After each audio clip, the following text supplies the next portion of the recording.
Guys, good morning and welcome back to my channel. If you are new to this channel तो please पहले channel को subscribe कर दो, like कर दो, शेयर कर दो। और ये व्लॉग स्टार्ट होता है मेरे गांव से, क्योंकि मेरा सेंटर पड़ा है मेरे गांव में, बुलंदशहर में। और आज एग्ज़ाम है। उन सभी पेरेंट्स के लिए ऑल द बेस्ट। और जब तक ये वीडियो पोस्ट होगा तब तक ऑल द बेस्ट हो भी चुका होगा, मतलब फिर उनके लिए ऑल द बेस्ट जिनका 15 में एग्ज़ाम है। अभी फ़िलहाल मेरा एग्ज़ाम है और फटाफट मैं जल्दी से चाय पी के यहाँ से निकलती हूँ, क्योंकि मुझे सेंटर पे 7:30 बजे पहुँचना है। 8 बजे से एंट्री स्टार्ट है और मेरे को यहाँ से 15-20 मिनट लगेंगे पहुँचने में। तो गाइज़ अभी देखो, ये पूरा सुबह का व्यू है और मामी और भाभी चाय बना रहे हैं। तो बस मम्मी से मिलके मैं चलती हूँ और आकर आपको पूरा रिव्यू दूंगी, कैसा एग्ज़ाम रहा, कैसा क्या क्या एक्सपीरियंस रहा, सब कुछ बताऊंगी। अभी फ़िलहाल बहुत ज़्यादा डर भी लग रहा है। पूजा वगैरह सब कुछ हो गई है और अभी चलते हैं गाइस। मिलती हूँ मैं आपसे थोड़ी देर बाद एग्ज़ाम देकर। हेलो गाइस, तो मैंने आप सबके साथ अपना रिव्यू नहीं दिया था एग्ज़ाम का। तो कल जब मैं एग्ज़ाम देकर वापस आ गई थी तो मैं कुछ काम की वजह से बिज़ी हो गई थी। तो मैंने सोचा चलो आपके साथ शेयर करती हूँ मेरा रिव्यू कैसा रहा, एग्ज़ाम कैसा रहा, कैसा एग्ज़ाम आया, वो सब मैं आपके साथ शेयर करती हूँ। सो हेलो गाइज़, अब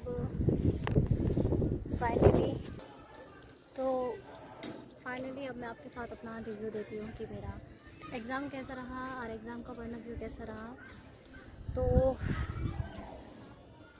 सब लोग का ये कहना है, सब लोग यही बोल रहे हैं कि एग्ज़ाम बहुत इजी था और कंपटीशन बहुत ज़्यादा टफ़ हो गया है, मेरिट बहुत ज़्यादा हाई जाएगी, समथिंग समथिंग ऐसे बहुत ज़्यादा रिमार्क्स वगैरह सब लोग अपना अपना पॉइंट ऑफ व्यू दे रहे हैं कि पेपर बहुत ईजी था। मान लेते हैं, चलो मान के चलो कह देते हैं कि हाँ पेपर ईजी था, सब कुछ ठीक था, मैंने भी एग्ज़ाम दिया, सब कुछ ठीक था। मेरा मानना हमेशा ये रहता है कि पेपर में हमेशा ये होता है कि देखो पेपर हाई लेवल का हो या फिर आपका पेपर लो लेवल का हो या फिर आपका पेपर इजी हो हार्ड हो, ये मैटर बिल्कुल भी नहीं करता है।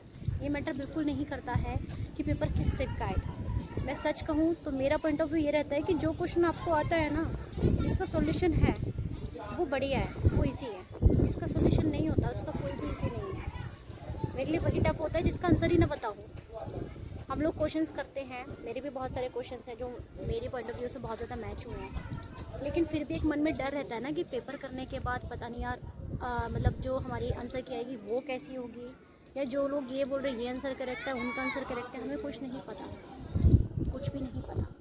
पेपर सबने दिया है, सबका पेपर अच्छा गया है, चाहे वो कोई भी शिफ्ट का हो, सब लोग अच्छा बता रहे हैं, मैं भी अच्छा बता रही हूँ, लेकिन ये चीज़ साबित नहीं होती। साबित होती है हमारी आंसर की, हमारा रिजल्ट, क्या हमारा सिलेक्शन उसमें होगा नहीं होगा। ये बहुत सारे माइंड में मिक्स हो जाते हैं कि यार हमने तो अपनी तरफ से अच्छा कर दिया है, पता नहीं वो हमारे साथ क्या होगा।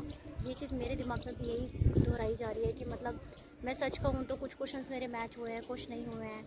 जो नहीं हुए उनके लिए ज़्यादा डर लग रहा है कि पता नहीं कैसी कट ऑफ जाएगी, कितना परसेंट हमारा अच्छा होगा, कितना बेकार होगा, मुझे कुछ समझ भी नहीं आ रहा। मैं आपको सच अपना एक मोटिवेशन बताऊँ तो हम लोगों ने इतना ज़्यादा मेहनत किया, मूल वीडियो को लेकर सब कुछ हमने इतनी ज़्यादा तैयारी की, कुछ क्वेश्चंस आए कुछ नहीं आए, भैया कुछ नहीं पता एग्ज़ाम में। मैं बस ये सोच रही हूँ कि हमारा सिलेक्शन हो जाए, बस हमारा उस लिस्ट में नाम आ जाए। जो सही है उनका तो नहीं सोच रही मैं, लेकिन जो गलत हुए उनके बारे में भी सोच रही हूँ कि यार वो गलत हो गए, पता नहीं कितना परसेंट कट होगा, हमारे कितने सही होंगे, जो सरकार आंसर की क्या देगी क्या वही सही होगी, पता नहीं क्या सही होगा। अब तो बस ये है कि ऊपर वाले पे छोड़ दो, हमने अच्छा किया, हमने मेहनत की, अच्छा किया, ऊपर वाले पे छोड़ दो हमारा रिज़ल्ट क्या होगा, ठीक है। और मैं सच बताऊं तो ना ही तो मैं ये नहीं कह रही हूँ कि एग्ज़ाम बुरे गए यार, सबका ठीक ही जाए, लेकिन आप सभी जानते हैं कि एग्ज़ाम में एक डर होता है। आप सभी को पता है एग्ज़ाम में कैसा डर होता है कि पेपर पता नहीं कैसा होगा। अब सभी लोग एकदम से एनालाइज करके दे रहे हैं कि यार पेपर तो बहुत इजी है, पेपर तो बहुत इजी है। पेपर ये डिसाइड नहीं करेगा इजी लेवल, हाँ बिल्कुल भी नहीं। डिसीज़न आपका तब होगा जब आपके आंसर कीज़ वगैरह आ जाएगी, जब आपका लिस्ट में नाम होगा या नहीं होगा, हमें कुछ नहीं पता। तो अभी के लिए इसको यही क्विट कर देते हैं, जो होगा ऊपर वाले पे छोड़ दो। मैं भी इस चीज़ को लेके बहुत ज़्यादा सोच रही हूँ, जो आंसर गलत हो गए हैं उनका क्या होगा यार, कितना परसेंट होगा, क्या हम लोग अगर आंसर अगर हम लोग मैच भी कर लें तो या हम इस लोग इस रिग्रेट में रह जाए क्या, क्या सिलेक्शन होगा नहीं होगा। अब सिर्फ मेरिट पर रुके रहो, हो सकता है हमारे लिस्ट में नाम आ जाए। ठीक है। तो अभी बस यही चीज़ मैं आपसे शेयर करना चाहती थी। पेपर सब कुछ ठीक था, सब कुछ सही है, सबने मेहनत की है। लेकिन वो बात ये होती है ना कि जिसको एक वो रहता है ना कि यार ये सोच कर मतलब मैं तो कि सब कुछ यहाँ पे सब लोग हाई लेवल वाले हैं, सब बढ़िया करके आए हैं, सब कुछ बढ़िया सब करके आते हैं। सब लोग अपनी अपनी तरफ से अच्छा करके आते हैं कि हाँ यार मेरा अच्छा क्या सबका अच्छा जाता है। मोटिवेशन आपका पता है कब डाउन होता है? जब आपके क्वेश्चंस गलत होने लग जाते हैं ना, तो फिर आप ये सोचते पता नहीं कितना कट आउट जाएगा, कैसा रहेगा, छोड़ दो। इसके बाद आपका नेक्स्ट पेपर है ना यूपी कांस्टेबल वाला, उसकी तैयारी करो और उसको करो, देखो। और इस चीज़ को बिल्कुल दिमाग में छोड़ दो, क्या हाई क्या लेवल, जो आंसर आपको आता है वो आपका हो गया, जो नहीं आता उसको बिल्कुल छोड़ दो। पेपर को अगर मैं मैनेजमेंट करके बताऊँ तो मतलब मैनेजिंग टाइमिंग बताऊँ तो पेपर थोड़ा लेंदी समझ लो। मतलब अगर हम मैथ्स को ही सारा वर्क दे दे तो हमारी रीजनिंग छूट जाएगी, रीजनिंग को दे दो तो हिंदी छूट जाएगी, हिंदी को दे। अगर आप टाइम को बिल्कुल मैनेज करके चल रहे हो तो भाई इतनी फास्ट क्वेश्चन में कोई भी इतनी जल्दी सॉल्व आउट नहीं करता है, कोई भी नहीं करता, चाहे वो कितना भी अच्छा हाई लेवल हो, कोई भी नहीं कर पाता है। सब लोग बस अपना एक लॉजिक लगाते हैं, आंसर्स मैच हो रहा है, टिक कर दो बस। हमें नहीं पता वो सही है गलत, हमें नहीं पता। बहुत टफ है यार, बहुत टफ कॉम्पिटिशन हो जाता है। सीट पर बैठकर सब कुछ भूल जाते हैं, लेकिन जब जब क्वेश्चंस आपके सामने आते हैं, आपने अगर वो कहीं पढ़ा है, आपको रिवाइज आ जाता है, हाँ यार मारो टिक आगे बढ़ो, मारो टिक आगे बढ़ो। टाइम तो ऐसे भाग रहा था घड़ी का, 2 घंटे तो ऐसे भाग रहे थे कि यार पता नहीं आधा घंटे के एक सेक्शन को दिया जा रहा था, बस ये लेवल था हमारे पेपर का। खुश होना है नहीं होना मुझे कुछ नहीं पता, मैं सच बता रही हूँ। मैंने सबके कमेंट सेक्शन पढ़े हैं, सबके मैंने और जो मतलब जो लोग पढ़ा भी रहे हैं मैंने सबको देखा है उसके अंदर। उसमें सब ने अपने अपने पॉइंट ऑफ व्यू रखे हैं कि कोई टाइम के बारे में बात ही नहीं करा कि टाइम का कैसा प्रोसेस था। कोई सब लोग बस यही कह जा रहे ईजी था। आधे बच्चे ये बोल रहे कि ये हमारा ईजी वीजी का कुछ नहीं है, हमारा जो डिसाइड करेगा ना वो हमारी मेरिट डिसाइड करेगी कि हमारा कब सिलेक्शन होगा, हमारा इसमें सिलेक्शन होगा नहीं होगा। अब ये बताओ, मैं बस आपको बता रही हूँ कि जब मैंने सुना था कि कुछ टेलीग्राम चैनल हैं जो कि पकड़े गए हैं, जो भी आपका डिसीज़न है, मैं उस बारे में बात ही नहीं करना चाहती। मैं सिर्फ आपसे इतना कह रही हूँ, आप लोग मेहनत करो, आपने क्या है वो बेस्ट है, सही है गलत है छोड़ दो। हमें नहीं पता किसके आंसर की अच्छी है किसकी बुरी है, सबका अच्छा जाता है, सब मेहनत करते हैं। कुछ बच्चे वहाँ पे वो भी मौजूद थे जो पढ़कर ही नहीं आए थे, आप ट्रस्ट करो। मेरे हॉल में तो सारे बच्चे ऐसे ही थे जो कह रहे हैं कि हमने तो कुछ पढ़ा ही नहीं है, हम तो कुछ मतलब हमने कुछ तैयारी ही नहीं की है, वो बंदे भी हम होते हैं। यहाँ तक कि मेरी क्लास में तो बहुत सारे स्टूडेंट हैं जो कांस्टेबल हैं ऑलरेडी ड्यूटी पर है कांस्टेबल, वो लोग भी एग्ज़ाम देने आए थे सब। कंपटीशन बहुत टफ है यार, इतने हाई प्रोफाइल का पेपर और इतना इजी। ये जो इजी करते हैं ना, यही क्वेश्चंस हैं जो फंस जाते हैं। एक्साइटमेंट में ना इंसान ये अरे ये तो आता है यार इसे टिक कर दो, वही गलत हो जाता है। मुझे पता है मेरा कितना परसेंट मैच था और कितना परसेंट मुझे डाउट था, पर फिर भी करना तो होता है ना, पेपर को छोड़ भी नहीं सकते ना। इसलिए मैं बिलीव करती हूँ अपने रिज़ल्ट पे, रिज़ल्ट देखते हैं क्या होता है, नहीं तो आगे हैं। एनीवे गाइस, बस यही मैं आपसे कहना चाहती थी। बाकी आप सभी लोगों का मैं तो बस यही दुआ करूँगी भैया जिसका सिलेक्शन हो जाए, और इससे ज़्यादा मैं और कुछ नहीं कहूँगी एज़ यूजुअल। इसके बाद हम नेक्स्ट की तैयारी करते हैं, हमारा यूपी कांस्टेबल का पेपर जून में आ रहा है, उसकी तैयारी करते हैं।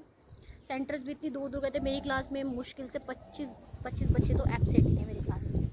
एक स्ट्रेंथ को अगर लगा 2 सेक्शन में डिवाइड थी, उसमें 25 एब्सेंट थे, 25 समथिंग ऐसे एब्सेंट थे। सेंटर से इतने दूर गए, मेरा खुद का सेंटर मेरे गांव में पड़ा है, हमारे बुलंदशहर में पड़ा है हमारा सेंटर। बच्चों के सेंटर्स भी बहुत दूर गए हैं, कुछ बच्चों ने इसलिए भी छोड़ी है। अब देखो कंपटीशन कितना हो गया, पेपर भी इजी बता रहे हैं और बच्चों ने पेपर भी नहीं दिया है। और वही है ना, जो नहीं करता उसके लिए ईजी नहीं होता, जो कर लेता उसके लिए ईजी होता है। पेपर होने के बाद तो सब लोग बोल देते हैं हाँ यार ईजी था। उसको जब आप एक हॉल में बैठते हैं ना, जब स्क्रीन आप मतलब स्क्रीन या फिर आप ये समझ लो पेपर आपके सामने होता है ना, तब आपको पता चलता है कि आपने क्या पढ़ा है क्या नहीं पढ़ा। सब कुछ घूम जाता है। जो क्वेश्चन आपने पढ़ा अगर वो आ जाए ना तो फिर तो आपके मज़े मज़े, और जो आपने नहीं पढ़ा ना फिर तो आप ये सोचते हो कि यार 4 पैसे लगाना क्या है मुझे, हम यही सोचते हैं। लेकिन फ्री में लॉजिक लगाने की कोशिश करते हैं, क्या पता हमारा लॉजिक सही बैठ जाए। तो बस अब टेंशन फ्री हो जाए, एग्ज़ाम हो चुका है, अब देखो कब रिज़ल्ट आता है, क्या रहता है।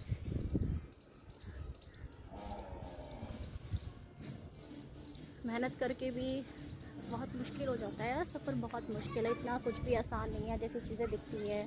सबको ऐसा कुछ नहीं होता।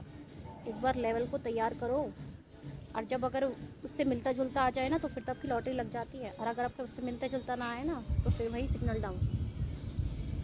अब देखते हैं यूपी कांस्टेबल का पेपर कैसा ये लोग तैयार करते हैं, कैसा रहता है, क्या रहता है।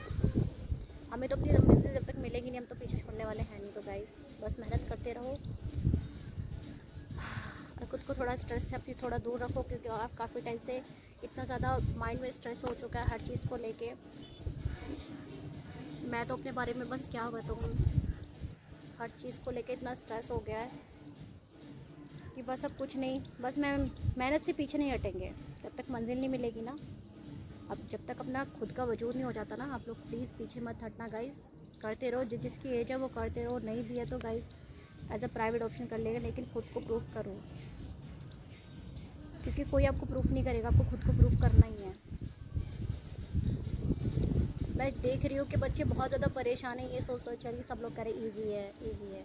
यार जितना जब पेपर ईजी बनता है ना, तब जो दिमाग में टेंशन होती है वो सबसे ज़्यादा बढ़ जाती है, ये लगा लेना। मैं आपको बार बार यही चीज़ बोल रही हूँ कि जिसको जो आंसर आता है ना उसके लिए मज़े ही मज़े हैं भाई। जिसको जो आंसर उसने नहीं, मतलब उसने उसके सिलेबस में भी नहीं आया ना, उसके लिए लगाना बहुत मुश्किल है। अब मान लो वो तुमने पढ़ा, सामने वाले ने नहीं पढ़ा, और जो सामने ने पढ़ा वो तुमने नहीं पढ़ा, तो हो गया ना क्रॉस। तो बस अब आपने कर दिया है पेपर, अब किस्मत पे भरोसा रखे, क्या पता सिलेक्शन पक्का हो जाए, कुछ कह भी नहीं सकते। तो इसी के साथ मिलती हूँ आपको नेक्स्ट वीडियो के साथ। आई होप आप अच्छे होंगे।